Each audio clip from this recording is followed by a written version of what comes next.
Ya, shalom Bapak Ibu, Jemaat Galilea Community of Christ yang diberkati oleh Tuhan Yesus. Kita bersyukur kembali kita bisa beribadah di hari ini. Dan kita sudah memuji dan menyembah Tuhan. Saatnya kita akan membaca, dengar, dan renungkan firman Tuhan. Saya ingatkan bahwa nanti ada perjamuan kudus. Silakan siapkan elemen perjamuan kudus, hosti, dan anggur. Baik Bapak Ibu, sebelum kita membaca firman Tuhan, mari kita berdoa. Kami datang di hadapan-Mu dengan penuh sukacita dan mengucap syukur buat kasih setia Tuhan yang tidak pernah habis dalam hidup kami. Rahmat-Mu selalu baru, dan kami boleh ada di hari Minggu, kami boleh beribadah kepada-Mu. Kami hendak membaca, merenungkan firman-Mu, mengurapi kami semua. Roh Kudus menyingkapkan kebenaran, rahasia kebenaran firman-Mu. Apa yang kami baca, kami dengar, tidak untuk kami lupakan, tapi firman-Mu akan mengajar, membentuk karakter hidup kami, sehingga kami benar-benar berkenan kepadamu, sebab kami percaya firman-Mu bermanfaat untuk mengajar, menyatakan kesalahan, memperbaiki kelakuan, mendidik kami kepada kebenaran.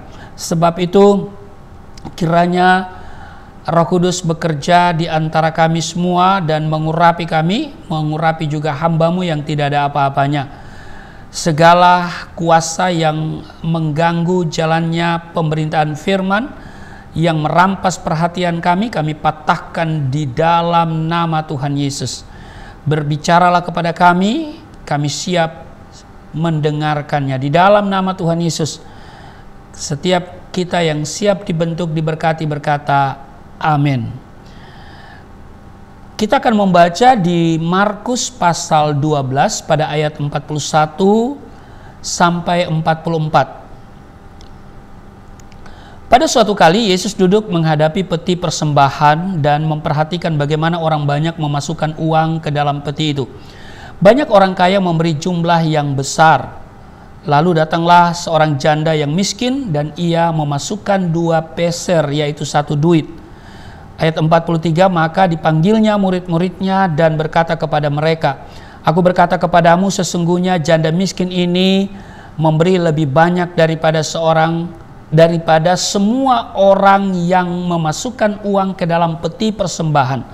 Ayat 44, sebab mereka semua memberi dari kelimpahannya, tetapi janda ini memberi dari kekurangannya, semua yang ada padanya, yaitu seluruh nafkahnya. Bapak Ibu, kisah tentang seorang janda yang memberikan 2 keping koin miliknya sebagai persembahan, sementara orang-orang kaya memberikan dalam jumlah yang besar. Ini rasanya sudah akrab di telinga kita. Mungkin sudah berulang-ulang kali kita dengar, tapi tak mengapa hari ini kembali kita akan mendengar kisah ini. Nah, bagian yang menarik dari kisah ini ialah bahwa si janda miskin memberikan persembahan yang kemudian mendapat pujian dari Tuhan. Nah, kiranya persembahan janda miskin ini memberikan pelajaran bagi kita untuk memberi dari kekurangan, bukan dari kelebihan, tapi dari kekurangan. Memberi dari kelebihan itu biasa, memberi dari kekurangan ini yang luar biasa. Bapak Ibu jemaat yang diberkati oleh Tuhan Yesus, pecahan koin yang janda miskin punya ini yang diberikan adalah koin uang yang memiliki nilai yang paling kecil pada masa itu. 1 koin nilainya setara dengan upah kerja selama 12 menit dari upah rata-rata harian pada saat itu. Kedua keping koin tersebut juga merupakan 100% uang yang dimiliki oleh wanita atau janda ini. Jadi, saudara bisa membayangkan betapa miskinnya si janda ini. Hal menarik lainnya ialah selepas dia memberikan uangnya, dia tidak lagi memiliki uang sepeser pun dan tidak khawatir tentang bagaimana dia akan menjalani hidupnya setelah itu. Mengapa? Karena dia memiliki iman yang luar biasa bahwa Tuhanlah yang akan mencukupkan segala sesuatunya. Bapak Ibu, banyak alasan orang tidak mau memberi. Bahkan di saat kehidupan mereka berkelimpahan. Sebagian orang tidak memberi karena dia terus merasa kekurangan walaupun memiliki uang banyak. Sedang sebagian lainnya tidak mau memberi karena memang tidak memiliki kepedulian terhadap orang lain. Tidak memiliki kepedulian terhadap pekerjaan Tuhan. Tidak memiliki kepedulian terhadap hamba-hamba Tuhan. Seperti Matius 6 ayat 21 mengatakan, karena di mana hartamu berada, di situ juga hatimu berada. Nah Bapak Ibu, kalau kita perhatikan kembali apa yang tertulis di dalam Markus 12 ini yang kita baca tadi, saya akan bacakan kembali ayat 43 dan 44. Maka dipanggilnya murid-muridnya dan berkata kepada mereka, aku berkata kepadamu, sesungguhnya janda miskin ini memberi lebih banyak daripada semua orang yang memasukkan uang ke dalam peti persembahan. Ayat 44, sebab mereka semua memberi dari kelimpahannya, tetapi janda ini memberi dari kekurangannya semua yang ada padanya, yaitu seluruh nafkahnya. Bapak Ibu jemaat yang diberkati oleh Tuhan Yesus, Tuhan tidak menilai seperti dunia ini menilai. Dunia menilai dari apa yang kelihatan, sementara Tuhan menilai berdasarkan ketulusan dan kerelaan. Mengapa Tuhan Yesus menyatakan persembahan janda miskin ini jauh lebih besar dibandingkan persembahan orang kaya? Itu karena janda miskin memberi dari kekurangannya semua yang ada padanya, yakni seluruh nafkahnya. Sementara si orang kaya memberi dari kelebihannya.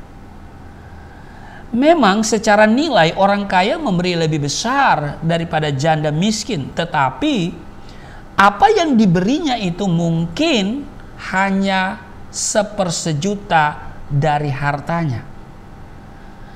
Nah, poin utama dari kisah ini adalah Yesus lebih mengingat dan tertarik pada persembahan janda miskin. Hal ini dapat menjadi satu pelajaran yang indah bagi kita, yaitu jika ingin memberi pada pekerjaan Tuhan, jangan menunggu sampai mempunyai banyak uang dulu. Tuhan tidak menilai angka yang kita berikan. Tuhan menilai ketulusan hatimu. Amin. Ada orang yang berkata, bagaimana mungkin saya bisa memberi sementara saya saja masih kekurangan? Benar, kalau dipikir secara logika, orang tersebut tidak bisa disalahkan karena fakta hitung-hitungan memang demikian, ya kan? Bagaimana dia bisa memberi sementara dia kekurangan? Ya kan? Itulah kalau akal yang berbicara. Tetapi bagaimana dengan janda miskin ini, saudara? Tuhan Yesus berkata bahwa ia memberi dari kekurangannya, bahkan ia memberikan seluruh yang ada padanya. Jadi 100%, bukan 10%. Lalu apakah janda itu bodoh sehingga tidak berpikir panjang atau mungkin frustasi, ya kan? Tidak, Bapak Ibu. Saya yakin bahwa janda itu bukanlah seorang yang bodoh apalagi frustasi. Dia pasti sempat berpikir bagaimana keadaan selanjutnya, bahwa ia tidak akan memiliki uang lagi untuk makan. Tetapi ia tidak mau dikuasai oleh pikirannya. Ia tidak mau dikuasai oleh kekhawatiran. Jika nenek moyangnya saja, iya kan, yang belum memberikan apa-apa kepada Tuhan tetapi dipelihara oleh Tuhan di padang gurun, ya kan, dengan menurunkan roti mana dari surga, apalagi dia yang sudah mempersembahkan seluruh yang ada padanya. Tuhan pasti akan dan akan lebih lagi memelihara dia. Itulah iman. Kalau kita baca Lukas pasal 12 ayat 29, 30 dan 31 dikatakan begini. Jadi janganlah kamu mempersoalkan apa yang akan kamu makan atau apa yang akan kamu minum, dan janganlah cemas hatimu. Ayat 30, semua itu dicari bangsa-bangsa di dunia yang tidak mengenal Allah, akan tetapi Bapamu tahu bahwa kamu memang memerlukan semuanya itu. Ayat 31, tetapi carilah kerajaannya, maka semuanya itu akan ditambahkan juga kepadamu. Bapak Ibu jemaat yang diberkati oleh Tuhan Yesus, melalui peristiwa yang dicatat oleh Injil Markus yang kita baca di awal tadi, ada beberapa pelajaran berharga yang patut menjadi perenungan dan pembelajaran penting bagi kita saat ini. Yang pertama, Tuhan Yesus memperhatikan cara orang memberi persembahan. Tuhan Yesus memperhatikan cara orang memberi persembahan. Semua dia perhatikan. Dalam ibadah bukan saja pujian penyembahan yang kita naikkan kepadanya yang ia perhatikan, tapi juga saat kita duduk mendengarkan firman Tuhan, apa kita konsentrasi atau tidak, apakah kita mendengar sambil main HP, Tuhan perhatikan. Termasuk juga pada saat kita memberikan persembahan. Perhatikan di Markus 12:41, pada suatu kali Yesus duduk menghadapi peti persembahan. Yesus duduk menghadapi peti persembahan, ya kan? Dan memperhatikan bagaimana orang banyak memasukkan uang ke dalam peti itu. Banyak orang kaya memberi jumlah yang besar. Sangat menarik sekali bagaimana Yesus duduk menghadapi peti persembahan dan memperhatikan bagaimana orang banyak memasukkan uang ke dalam peti itu.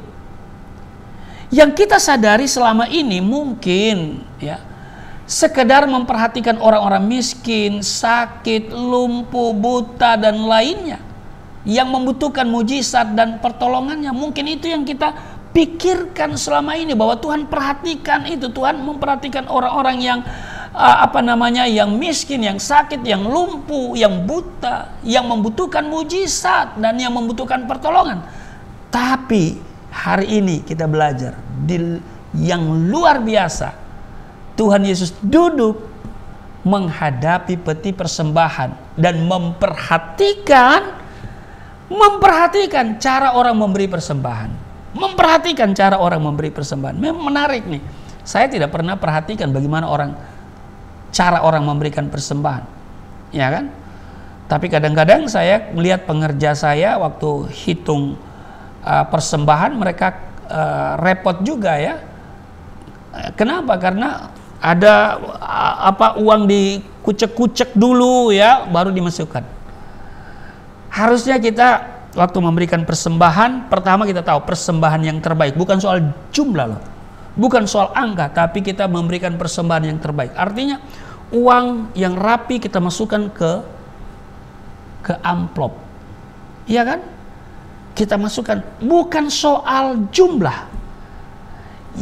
Yesus perhatikan juga hati kita, iya kan? Motivasi kita memberi, iya kan? Persembahan menjadi bagian yang tak terpisahkan dalam ibadah kita sebagai orang percaya. Alkitab banyak mengajar kita tentang hal memberi. Pemberian kita tentunya bukan sekedar bersifat horizontal kepada sesama manusia, tapi juga bersifat vertikal kepada Tuhan melalui institusi yang sah dan valid untuk menerima dan mengelola persembahan yang jemaat berikan kepada Tuhan untuk pekerjaan Tuhan dan untuk melebarkan kerajaannya untuk kemuliaan bagi namanya. Amin. Nah, ketika kita hendak membawa persembahan kita, ingatlah Bapak Ibu, mungkin saja ia memperhatikan bagaimana cara kita dalam memberi. Sudah pasti itu. Amin. Jadi mari Tuhan memperhatikan orang memberi persembahan. Cara kita memberikan, motivasi kita. Cara itu menyangkut ya uang, apakah kita perlakukan dengan baik, ya uang yang rapi, ya kan. Kalau bisa angka tertinggi gitu kan, lembaran tertinggi di dompet kita masukkan kemudian di di amplop ya. Jadi nilai tertinggi yang kita lihat di amplop waktu kita di dompet, waktu kita buka dompet, kadang-kadang yang kita ambil nilai terendah. Kita enggan memberikan nilai tertinggi. Tuhan perhatikan Bapak Ibu. Amin.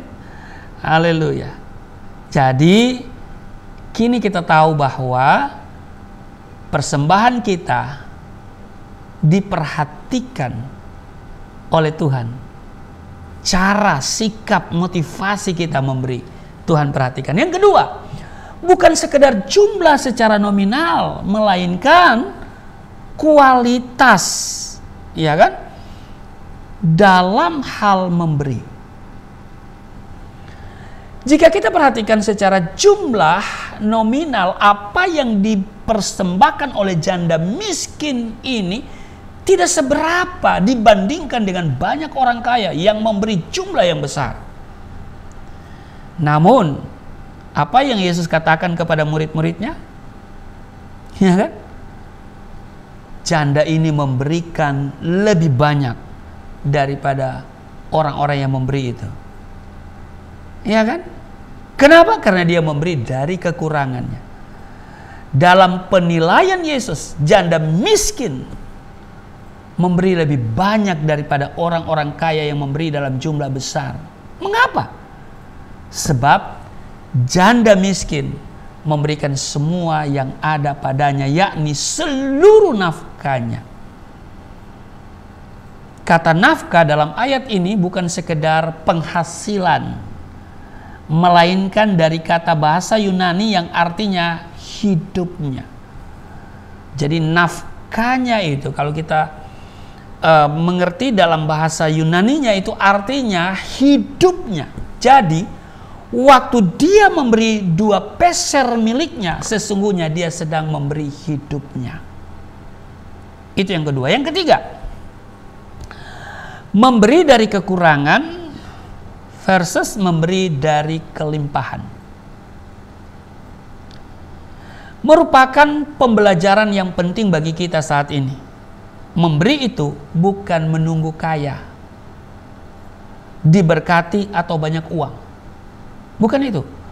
Janda miskin memberi dari kekurangannya. Artinya, kekurangan atau kondisi kurang secara ekonomi bukanlah alasan atau pembenaran bagi kita untuk tidak memberi. Janda miskin memberikan contoh dan teladan yang baik bagi kita semua saat ini. Apa yang ia lakukan mendapat pujian dari Tuhan Yesus serta pembelajaran bagi murid-murid Yesus. Dibutuhkan iman, pengharapan, dan kebergantungan yang penuh kepada kasih dan pemeliharaan Tuhan untuk dapat melakukan apa yang janda miskin ini lakukan. Suatu ketika ada kisah di mana Elia Tuhan perintahkan untuk pergi ke Sarfat, ke rumah seorang janda miskin. Haleluya. Tuhan suruh Elia untuk pergi ke Sarfat, bukan ke rumah orang kaya. Kadang-kadang kita kalau diutus kepada orang kaya, wah hatinya gembira luar biasa. Tapi kepada orang miskin, wah sungutnya luar biasa. Haleluya. Nah, Elia Tuhan perintahkan untuk pergi ke Sarfat, ke rumah seorang janda miskin. Sampai di sana, Elia meminta kepada janda tersebut supaya dibuatkan roti bundar untuk dimakan. Lalu janda miskin itu berkata bahwa tepung dan minyak yang ada padanya hanya tinggal itu saja. Cukup untuk 1 kali makan saja. Setelah itu tidak ada lagi makanan, maka ia dan anaknya akan mati kelaparan. Itu dapat kita lihat di dalam 1 Raja-Raja 17 ayat 12. Perempuan itu menjawab, demi Tuhan Allahmu yang hidup, sesungguhnya tidak ada roti padaku sedikit pun kecuali segenggam tepung dalam tempayan dan sedikit minyak dalam buli-buli. Dan sekarang aku sedang mengumpulkan 2-3 potong kayu api. Kemudian aku mau pulang dan mengolahnya bagiku dan bagi anakku. Dan setelah kami memakannya, maka kami akan mati. Tetapi perhatikan, Elia tetap meminta janda itu untuk membuat roti baginya, seraya berkata bahwa Tuhan akan memelihara mereka. Waduh, ini sulit. Ya kalau saya mungkin gak tega ya. Iya kan? Kalau saya mungkin pikiran saya jalan gitu loh. Aduh kasihan juga ya. Iya kan? Gak tega gitu kan. Karena tepung itu tinggal itu saja untuk 1 kali dia makan bersama anaknya. Sesudah itu gak ada lagi. Tapi kita lihat di sini bahwa Elia tetap ngotot meminta janda itu untuk membuat roti baginya, seraya berkata bahwa Tuhan akan memelihara mereka. Kadang-kadang ini kalimat klise, iya kan? Yang diucapkan oleh hamba Tuhan. Ya Tuhan akan memelihara engkau. Ya, dan kita mendengar ya seperti nggak punya makna begitu ya. Nah, kita perhatikan bahwa janda itu percaya pada janji-janji Tuhan yang disampaikan oleh Nabi Elia. Ia mengalahkan logikanya dengan iman yang ada padanya. Iya kan? Jadi logika itu harus dikalahkan dengan iman. Ia menyerahkan hidupnya kepada Tuhan, bahwa Tuhan sanggup memelihara dan memenuhi kebutuhannya. Dan benar saja, ketika ia taat pada firman Tuhan, maka tepung dan minyak itu tidak habis sampai masa kelaparan itu berlalu. 1 Raja-Raja pasal 17 ayat 15 dan 16 mencatat, lalu pergilah perempuan itu dan berbuat seperti yang dikatakan Elia. Maka perempuan itu dan dia serta anak perempuan itu mendapat makan beberapa waktu lamanya. Ayat 16. Tepung dalam tempayan itu tidak habis dan minyak dalam buli-buli itu tidak berkurang seperti firman Tuhan yang diucapkannya dengan perantaraan Elia. Bapak Ibu jemaat yang diberkati oleh Tuhan Yesus, saya mau katakan begini, dengar baik. Pemberian kecil ataupun besar bagi Tuhan bukanlah nilai dari pemberian tersebut, tetapi pemberian yang berkenan baginya, yang berasal dari hati yang tulus. Bukan soal nominalnya, kecil atau besar, ya kan? Tapi dari hati yang tulus. Apa gunanya kita memberi yang besar hanya karena terpaksa, atau gara-gara nggak ada uang kecil? Kadang-kadang, aduh nggak ada uang kecil, lupa tadi tukar ya. Haleluya. Bapak Ibu ya. Tuhan lihat motivasi kita, hati kita, ketulusan kita. Iya kan?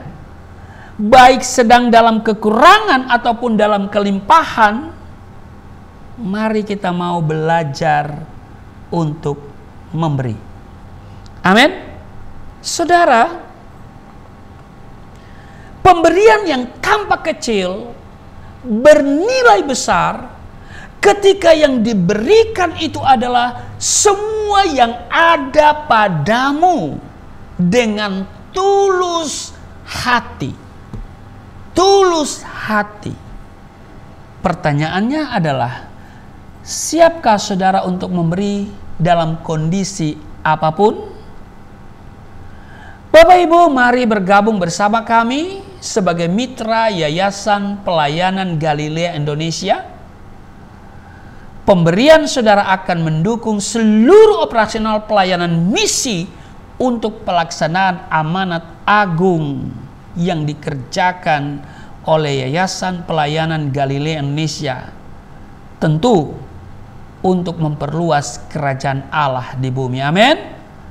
Tuhan Yesus memberkati. Mari kita berdoa. Terima kasih Tuhan, hari ini kami ditantang dengan firman Tuhan. Apakah kami siap memberi dalam situasi apapun dengan tulus hati guna memperlebar pekerjaan Tuhan, kerajaan Allah ditegakkan di bumi ini. Kiranya kami memberi dengan tulus hati, sebab itulah yang Engkau perhatikan, bukan angka nominalnya. Kiranya kami pun bisa belajar dari seorang janda miskin yang selalu mendahulukan Tuhan, yang memiliki iman yang luar biasa, bahwa ketika memberi dia tidak akan pernah kekurangan. Terima kasih Tuhan, kami akan menerima tubuh darah-Mu. Engkau memberikan yang terbaik bagi kami. Engkau telah memberikan hidup-Mu bagi kami. Tapi sebelumnya kami juga akan memberikan persembahan yang terbaik untuk pekerjaan Tuhan di Yayasan Pelayanan Galilea Indonesia. Kiranya pemberian ini berkenan kepadamu. Kami memberi dengan sukacita, dengan tulus hati, karena Tuhan sudah terlebih dahulu memberkati kami. Kami percaya waktu kami memberi, kami tidak kekurangan, dan hamba berdoa setiap mereka memberi, pemberian itu memperbesar keuntungan mereka. Tidak ada yang kekurangan, tidak ada yang miskin, tidak ada yang bangkrut dalam memberi kepadamu. Tetapi setiap mereka yang memberi pasti diberkati berkelimpahan. Sambil memberi, kami siapkan diri untuk menerima tubuh darah-Mu di dalam nama Tuhan Yesus. Haleluya. Amin.